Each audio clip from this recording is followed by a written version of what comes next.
오늘 우리에게 주신 하나님의 말씀은 마가복음 14장 1절에서 11절 말씀입니다.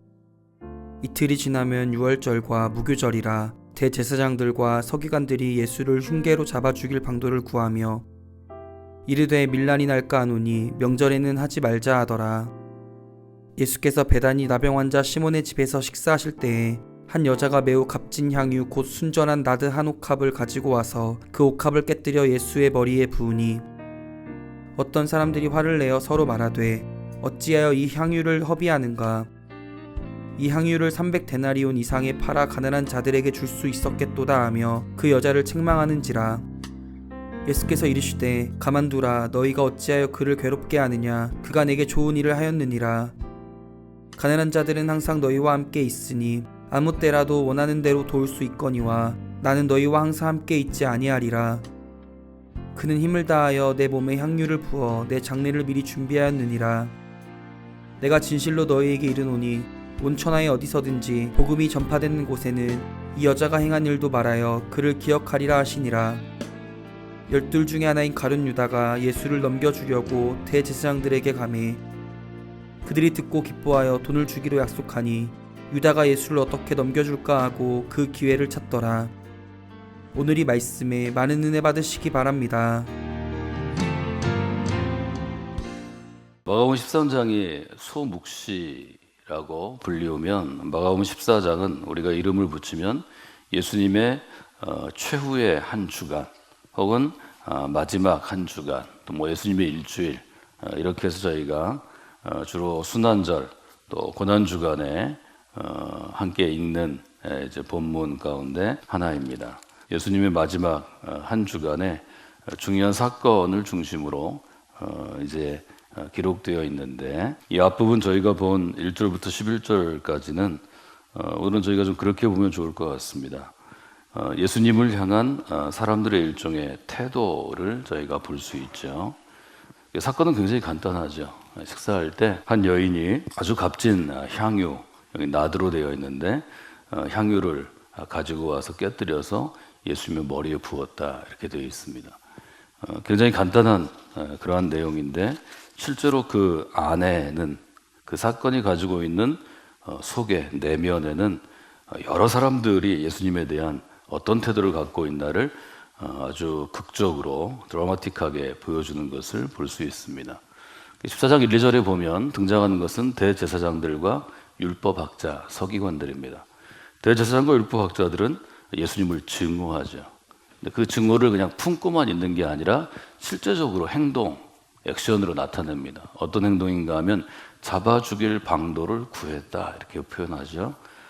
예수를 흉계로 잡아 죽일 방도를 구하며 말하자면 어떻게 하면 예수님을 붙잡아서 합법적으로 죽일 수 있을까를 궁리하고 토론하고 머리를 맞댄 다음에 계획을 짜는 플래닝하는 단계에서 실행하려고 했는데 문제는 뭐냐면 2절에 밀란이 날까 사람들이 그것에 대해서 항의하고 이것이 폭동으로 이어질까 봐 사람들이 많이 모이는 명절은 지나가자. 사람들이 많이 모이는 명절이 무교절, 유월절, 축제, 유대인의 가장 큰 축제였기 때문에 우리로 얘기하면 추석이나 또 설날처럼 많은 사람들이 모여들어서 예루살렘이 복잡한 그런 때이기 때문에 요 명절은 지난 다음에 우리가 갖고 있는 예수를 붙잡아 합법적으로 죽일 수 있는 것을 우리가 행하자 이미 결단을 했다는 거죠. 예수님에 대한 강력한 적대심, 강력한 증오가 이 두 그룹에게 있는 것을 보게 됩니다. 3절에는 한 여인이 등장하죠. 여인이 등장해서 순전한 나드 한 옥합을 가지고 와서 옥합을 깨뜨려서 예수님의 머리에 붓습니다. 가장 귀한 것을 예수님께 드렸다 이렇게 보시면 좋을 것 같고요. 여기 나드 한 옥합 그렇게 했는데 이것은 뭐 우리가 보면 구하기 힘든 아주 값진 향유다. 그래서 향수로 생각하기 쉬운데 실제로는 여인들에게는 재산 가치가 있는 거죠. 그 당시에 아주 귀한 이 향유를 갖고 있는 것은 일종의 투자 가치가 있고 재산 가치가 있는 것이다 이렇게 생각하시면 됩니다. 이 나드 옥합은 여인들이 말하자면 재산을 모을 수 있는 굉장히 중요한 것이기 때문에 아주 귀한 병에 넣고 봉합했다는 거죠. 상품 가치를 높이기 위해서. 이 가치에 대해서는 이제 4절에 300데나리온 이상에 팔 수 있다 이렇게 생각하니까 기본적인 한 노동자가 하루 일당에 300일을 일할 수 있는 한 노동자의 1년 값이니까 아주 값비싼 재산이었다. 뭐 이렇게 해석하는 것이 적합하겠습니다. 이 여인은 예수님을 향해서 자기의 가장 귀한 것을 드렸다. 그걸 저희가 볼 수 있고요. 뭐 향유는 깨면 또 부으면 다시는 회수할 수 없는 것이니까 그것들을 한순간에 예수님에 대한 존중심 또 예수님에 대한 경외감을 표현하기 위해서 사용했다. 이렇게 보시면 좋을 것 같고요. 4절 5절에 보면 여인의 이 행동을 향한 제자들의 반응이 있습니다. 여기 사람들이 예수님하고 같이 식사할 수 있을 정도의 가까운 제자들인데 4절에 보면 이 사람들은 화를 냅니다. 예수님이 존귀하게 향유로 섬김을 받은 것에 대해서 한 여인이 저렇게 예수님을 섬길 수 있구나. 예수님은 존귀하신 분이구나. 우리의 선생님이 정말 귀한 분이구나. 이런 존중의 마음이 아닙니다. 예수님에게 옥합을 깨트린 것이 너무 아까운 거죠. 돈에 인색한 사람들입니다. 예수님보다는 저 향유를 팔아서 어떻게 썼으면 좋겠다 하는 마음이 있죠. 그리고 6절, 7절, 8절, 9절에 예수님의 해석이 있습니다. 그 여인이 내게 좋은 일을 하였다. 교회를 향한 혹은 교회 안과 밖에 있는 사람들의 예수님을 향한 태도, 신앙의 태도를 볼 수 있습니다. 재밌게 여러 가지 해석할 수 있겠지만 여러분들이 생각할 수 있는 건 나는 어떤 그룹에 속해 있는가입니다. 평가의 기준은 무엇인가 할 수 있죠. 예를 들어 대제사장과 서기관들은 자기가 가지고 있는 어떤 영향력, 즉 권력을 예수님 때문에 위협받는 것에 대해서 권력을 지키는 자들입니다. 이 여인의 경우에는 어떤 일은 모르지만 예수님으로부터 받은 은혜에 대한 자신의 존중과 사랑과 믿음을 자기의 귀한 것을 들여서 소모하는 거죠. 아주 짧은 순간에 그 식사 중간에 소모해서 표현합니다. 옆에 있는 제자들은 여인이 그 정도까지 할 필요는 없는데 저걸 팔아서 우리끼리 나눴으면 좋을 텐데 하고 주님께 드려지는 예물을 나눠 먹을 생각을 합니다. 누리자 이거죠. 예수님은 거기에 대해서 몇 가지 얘기하시는데 좋은 일을 했다. 그 다음에 늘 제자들에게 지금 제자들이 십자가의 길을 깨닫지 못하니까 내 장례를, 내가 죽음을 미리 예비하는 거다. 그래서 사람이 죽으면 신체가 부패하기 때문에 그들은 묻는 게 아니거든요. 그러니까 신체를 닦는데 좋은 향유를 쓸수록 이제 고귀한 사람이죠. 부유한 자거나 신분이 있는 사람들이 그냥 시체를 버리지 아니하고 좋은 향유로 닦아서 가시는 길에 마지막을 잘 장식하는 거죠. 우리나라는 좋은 수의를 쓰려고 노력하죠. 좋은 수의를 써서 예를 들어 부모님에 대한 우리의 마음을 표현하죠. 좋은 관을 쓰죠. 그것처럼 이스라엘 사람들은 좋은 향유를 마지막 시신에 이제 시신을 닦아내고 시신에 발라서 자기의 마음을 표현한다는 거죠. 그다음에 예수님은 이제 우리가 잘 아는 건 복음이 전파되는 곳에 이 여인의 이름, 이 여인의 이 헌신이 기억되리라 이렇게 쓰죠. 그리고 아주 놀랍게도 마가복음은 그 다음에 뭘 배치하냐면 10절과 11절에 이 사람들 중에 하나였던 유다. 우리가 연극으로 만들면 화를 내고 저 비싼 걸 팔아가지고 가난한 사람들이나 돕지 하고 하던 이 톡톡한 사람, 돈 계산이 빠르고 교회가 뭘 해야 되는지도 잘 알고 제자들이 뭘 해야 되는지 잘 아는 사람이 뭘 하냐면 예수님을 팝니다. 돈 때문에 예수님을 파는 사람들이 교회 안에 늘 있죠. 자기 유익 때문에 예수님을 이용하죠. 교회를 이용하죠. 교인들을 이용하죠. 목사님의 영향력을 이용하죠. 이 비즈니스합니다.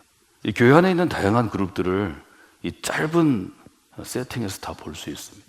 성경은 우리한테 분명히 묻습니다. 이 글을 읽는 그 당시의 독자들에게도 이 기록된 지 2000년이나 지난 한국에 와서 저희들에게도 너는 어떤 사람이냐고 묻습니다. 너는 예수님에 대해서 어떤 태도를 가지고 지금 신앙생활을 하냐고 묻습니다.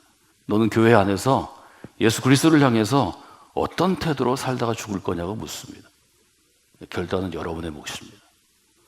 성경이 살아있다는 것, 하나님의 말씀이라는 것, 하나님의 능력이라는 것은 성경을 읽는 가운데서 성경이 의도하는, 성경이 질문하는 질문 앞에 서는 것이라고 저는 매번 여러분에게 도전했습니다. 예를 들어서 이 본문을 제가 지금 설교하고 있는데요. 제가 책으로 주석을 쓰든지 성경 공부 교재를 쓴다면 이렇게 할 수 있죠. 너는 어떤 인생으로 기억되기를 원하는가? 그렇게 물어볼 수 있습니다.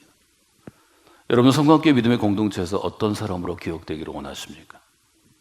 더 크게 보면 주님 보시기에 여러분은 어떤 인생으로 기억되기를 원하십니까? 예수님에 대한 태도를 저희가 비교했습니다. 예를 들면 제사장과 서기관들과 한 여인의 태도를 우리가 비교할 수 있습니다. 예수님을 죽일 계획을 세우고 실행하는 자들과 예수님을 향하여서 존중하고 곧 십자가의 길, 죽음에 이르실 예수님의 마지막을 향유로 아름답게 매듭짓는 한 여인이 있습니다. 향유를 깨뜨리는 것을 보고 예수님이 그것을 금하지 않는 것을 보고 또 예수님에 대한 기대가 잘 이루어지지 않자 예수님을 막다른 길로 몰아가기 위해서 예수님을 팔기로 계약하고 계약금을 받은 제자가 있습니다. 그 자리에 똑같이 있죠. 이 제자의 배신은 한 여인의 헌신 다음에 있기 때문에 더욱더 극적으로 부각됩니다. 오늘 새벽에 여러분들이 이 본문을 읽으시면서 여러 가지 질문을 하실 수 있는데 어떤 인생으로 기억될 것인가? 기억이라는 단어에 여러분들이 초점을 맞추시면 좋을 것 같습니다. 예수님은 이 여인의 행위에 대해서 이렇게 평가하시죠. 이 여인을 좀 가만두어라. 제자들에게 말씀하십니다. 제자인 너희들이 어떻게 이 여인을 괴롭게 할 수 있느냐? 이 여인은 내게 좋은 일을 하였느니라. 그렇게 표현합니다. 이 여인에 대해서 여러 가지 반응을 할 수도 있고 또 여러 가지 교훈을 줄 수 있지만 제자들이 워낙 강력하게 이 여인에 대해서 적대감을 드러내니까 예수님이 이 여인을 보호하시는 거죠. 예수님이 이 여인의 입장을 일종의 변호하시는 것입니다. 우리가 생각할 수 있는 것은 어떤 것인가 하는 걸 여러분이 보시면 좋을 것 같습니다. 예수님은 이 여인에 대해서 참 선한 일, 참 좋은 일, 하나님 보시기에 좋은 행동을 했다 이렇게 표현합니다. 여러분은 예수님 보시기에 좋은 일을 했다 이렇게 인정받는 분들로 여러분의 인생을 다듬어가는 그런 분들이 되시기를 원합니다. 제자들은 어떤 태도를 갖고 있나요? 여기 보면 제자들이 별로 그렇게 똑똑하지 않은데 돈 앞에서 굉장히 똑똑한 걸 보게 됩니다. 우리와 똑같습니다. 제자들은 이미 앞서서 얘기했지만 마가복음 내내 예수님이 그리스도라는 것을 잘 받아들이지 않습니다. 말로는 주는 그리스도이십니다 이렇게 얘기하지만 예수님이 십자가의 길을 가야 한다고 3번이나 메시아가 걸어갈 비밀에 대해서 메시아닉 시크릿에 대해서 분명히 얘기할 때 베드로가 말리죠. 절대 안 됩니다. 예수님 그런 식으로 하면 큰일 납니다. 거기에는 너무 무지하던 사람들이 여인이 옥합을 깨트려가지고 예수님 머리에 부으면 잘했다. 그리고 밥 먹으면 되는데 마음이 불편해집니다. 4절에 보면 어떤 사람들이 화를 내서 서로 말하기를 어찌하여 이 향유를 허비하는가. 허비하는가가 저는 중요하다고 생각합니다. 예수님을 향해서 섬기는 이 여인의 귀한 마음과 행동이 우리가 흔히 그렇게 얘기하는 헌신이 낭비하는 걸로 보이는 거지. 그리고 5절에 이렇게 되어 있죠. 이 향유를 팔아서 향유를 돈으로 파는 거죠. 이 돈으로 가난한 사람을 또 도우면 좋겠다 이렇게 얘기합니다. 사람의 계산으로 손해보는 것 낭비이지만 하나님이 기뻐하시는 일을 할 때 좋은 교회를 이룰 수 있고 진짜 성도가 될 수 있습니다. 이거는 손해냐 유익이냐를 따지면 플러스냐 마이너스를 따지면 마이너스인 게 분명하지만 그러나 이것을 꼭 하나님이 하셔야 되기 때문에 교회가 해야 되기 때문에 내가 그 자리에 서서 손해볼 때 그때 하나님의 역사가 이루어집니다. 여러분 교회 사역은요 계산으로 평가할 수 없는 것들이 너무 많습니다. 플러스인가 마이너스인가 이익인가 손해인가를 계산하는 건 누구나 할 수 있는 것이고 현대인들이 다 합니다. 마이너스가 되는 것을 선택할 수밖에 없을 때 그때 하나님의 역사가 일어납니다. 저는 이것을 보이지 않는 것들의 가치라고 말씀드렸습니다. 교회는 보이지 않는 헌신의 가치 위에 세워집니다.